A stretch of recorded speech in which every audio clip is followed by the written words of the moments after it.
이것을 바꾸니 저의 삶이 악순환의 굴레에서 선순환의 굴레로 확 바뀌게 된 거죠. 이것이 무엇일까요? 여러분들은 살면서 와 진짜 절망적이다 이렇게 느껴본 적 있나요? 저는 이 삶이 정말 벗어날 수 없는 어떤 감옥처럼 정말 답답하고 정말 고통스러운 거구나 이렇게 마음 깊이 느낀 순간이 있었습니다.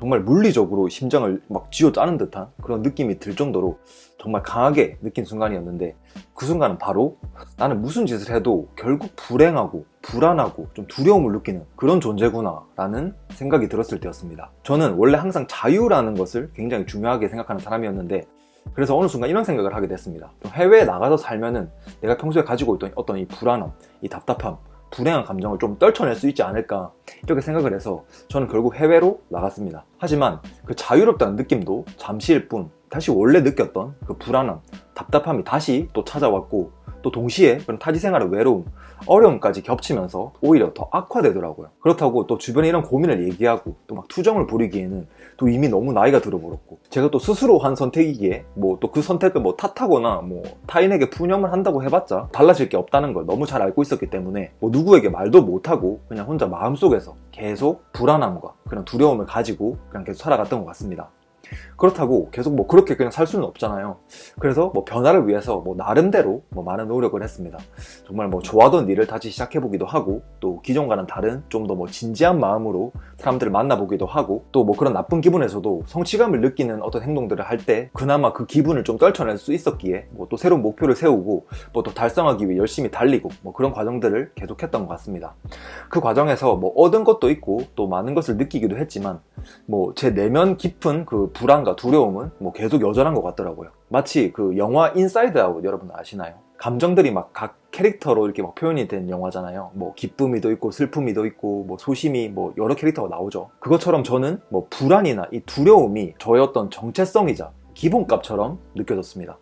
아무리 주변 상황이나 어떤 환경이 바뀌어도 결국에는 다시 이 불안함과 이 두려움으로 다시 되돌아오게 되니까 그렇게 느껴지더라고요. 이게 마치 나의 정체성인 것처럼, 심지어 주변 상황마저도 그 기분에 맞게 비슷하게 흘러가더라고요. 그 기분에 어울리는 상황들이 계속 펼쳐졌던 거죠. 그러다가 정말 어떤 나름대로 삶에서 중요한 순간, 이건 정말 이것만 해결되면 난 정말 많이 달라질 거야, 이 기분이 달라질 거야 라고 생각했던 그런 순간을 맞이하게 됐고, 또 그 일을 정말 다행히도 놀라운 어떤 동시성의 그런 행운들과 또 너무나도 감사한 주변 사람들의 도움으로 잘 해결이 됐습니다, 그 일이. 그런데도 또 저는 또 바보처럼 다시 또 그 기분으로 돌아가 버리게 됐습니다. 그때 아까 말했던 제가 그 심장을 쥐었다는 고통을 느낀 순간이었던 것 같아요. 무슨 짓을 해도 뭐 이런 기분이면 대체 이제 뭘 해야 될지 더 이상은 모르겠는 막 그런 정말 말 그대로 그런 절망적인 어떤 참담한 기분을 느꼈던 거죠. 그러다가 우연히 혹은 뭐 필연적으로 또 어떤 방법을 제가 알게 됐고 조금씩 변할 수 있게 됐습니다. 저는 이것이 바뀌니까 외부 상황과는 아무런 상관없이 나의 기분이 바뀐다는 걸, 이게 달라질 수 있다는 걸 알게 됐습니다. 이것을 바꾸는 방법 역시 이전에 제가 알고 있던 것과는 전혀 다르게 꽤나 명확한 방법들이 있었고, 저도 저의 어떤 디폴트 기분, 저의 기본 어떤 이 기분 상태를 더 좋게 만들 수 있게 됐습니다. 제가 가장 놀랐던 것은 저의 감정이나 어떤 이런 기분, 행복 이런 것들이 외부 상황에 의해서 결정되는 것이 아니었다는 사실이었습니다.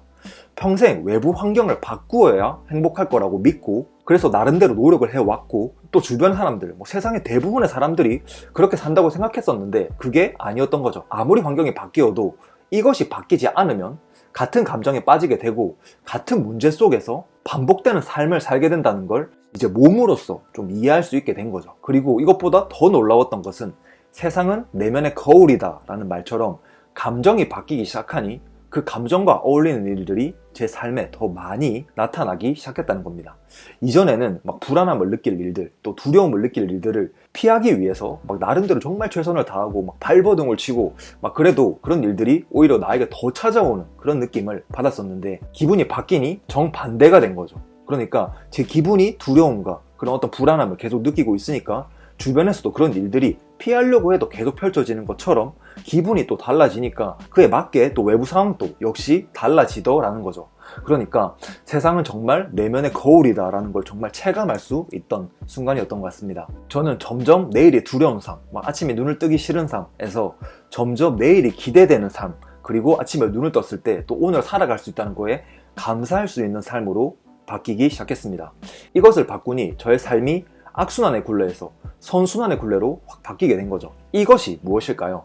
이것은 바로 우리 무의식 깊이 자리 잡고 있는 신경 패턴, 계속 같은 방식으로 발화해서 계속 저에게 같은 기분을 느끼게 했던 저의 그 신경 발화 패턴입니다. 외부 환경, 현실에서 어떤 일들이 일어나더라도 결국 같은 감정으로 되돌아가는 이유는 이미 굳어져서 같은 방식으로 계속 발화하는 신경 패턴이 계속 같은 기분을 느끼게 하고, 그래서 또 같은 생각을 하게 되고 또 같은 행동을 하게 했기 때문입니다. 즉 신경 패턴이 계속 같은 방식으로만 발화하고 이것은 무의식적으로 일어나는 것이기 때문에 의식적으로 우리가 아무리 바꾸려고 노력을 해도, 막 생각을 바꿔보려고 노력을 해도, 행동을 바꿔보려고 해도, 태도를 바꿔보려고 해도 우리가 손쓸 방법이 없는 거죠. 하지만 이 신경 발화 패턴을 아예 뿌리부터 바꿔버린다면 어떨까요? 그때 진정한 변화가 일어납니다. 그리고 인간은 신경 가소성이라는 그 유명한 능력을 통해서 이 신경 발화 패턴을 정말 완전히 변화시켜 버릴 수 있습니다. 그리고 이렇게 신경 발화 패턴이 변하는 것을 우리는 다른 말로는 무의식이 변화했다, 무의식이 바뀌었다고 말하는 거죠. 즉 무의식 변화는 추상적인 변화가 아니라 실제적으로 신경 발화 패턴이 변하는 실제적인 생리적인 변화라는 거죠.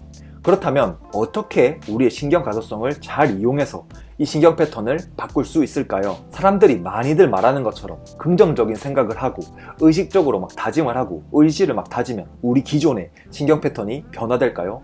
그렇지 않습니다. 이 기존의 강한 내 신경 패턴을 바꾸려면 균형 있는 몸 상태가 되어야 합니다. 우리 현대인들은 평소에 만성 스트레스를 안고 살아가기 때문에 싸우거나 도망쳐야 하는 상황에서 활성화되는 교감신경이 만성으로 활성화되어 있습니다. 그래서 항상 긴장돼 있고 불안하고 예민하고 화나 있죠. 이런 상황에서 우리가 균형을 찾으려면 어떻게 해야 될까요? 당연히 정반대의 부교감신경을 활성화해야 합니다. 부교감신경은 소화나 휴식 그리고 이완을 담당하는 자율신경계의 한 부분으로 교감신경과는 정반대의 역할을 하죠. 그래서 우리는 자율신경계의 균형을 찾아야 합니다. 그렇게 점점 균형을 찾으면 우리의 신경 패턴이 달라지기 시작하죠. 마음을 바꾸는 방법의 저자 마이클 폴란은 부교감 신경이 활성화되면 뇌 속 깊이 자리 잡은 방어적 패턴이 풀리게 되고 새로운 신경소통이 깨어나게 되고 더 균형 있는 신경 패턴이 활성화된다고 말합니다. 그럴 때 새로운 생각, 감정이 생기고 그로 인해서 새로운 생각과 행동을 할 수 있게 되고 새로운 생각을 받아들일 수도 있는 그렇게 균형 있고 안정된 신경 패턴을 깨울 수 있다는 거죠.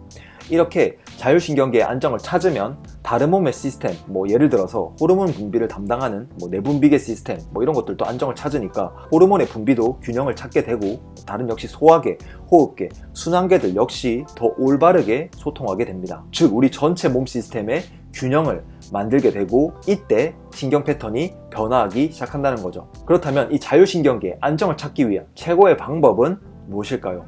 역시 명상입니다. 많은 분들이 명상을 그냥 가만히 앉아서 행복한 상상을 하고 평화로운 상상을 하는 그런 잠깐의 평화를 찾는 그런 방법쯤으로 생각하시지만 사실은 명상은 이 신경발화 패턴을 바꾸는 가장 직접적인 방법입니다.